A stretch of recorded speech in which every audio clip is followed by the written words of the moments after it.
চলুন তাহলে আজ বানাই বাদামের ভর্তা। হ্যাঁ, একদম ঠিক শুনেছেন, বাদামের ভর্তা। তেলের মধ্যে পেঁয়াজ আর শুকনো লঙ্কাকে একটু লাল লাল করে ভেজে নিতে হবে।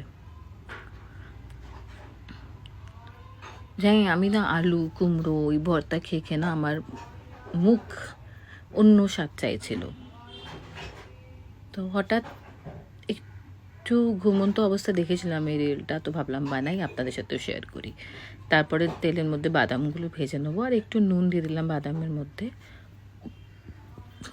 যাতে একটু নুন ঢুকে থাকুক। তারপরে আমি কিছুটা শিলনোড়াতে বাটতে সফল হয়েছি, কিন্তু পুরোটা মিহি শিলনোড়াতে করতে পারিনি। তাই জন্য মিক্সির মধ্যে এই আধা বাটাটাকে দিয়ে তার মধ্যে একটু সর্ষের তেল দিয়েই ওটাকে আমি বেটে নিয়েছি। তো এই টেক্সচার এসছে। আর তারপরে এর মধ্যে একটুখানি সর্ষের তেল, যেটাতে আমি বাদাম ভেজেছিলাম ওই তেলটাই আমি দিলাম কড়াই থেকে, আর একটু নুন। কাঁচা লঙ্কা আমি দিইনি, আপনারা চাইলে দিতে পারেন, কারণ মেয়ে খাবে, বেশি ঝাল হলে আবার খেতে পারবে না, তাই জন্য। ব্যাস, this is ready to it.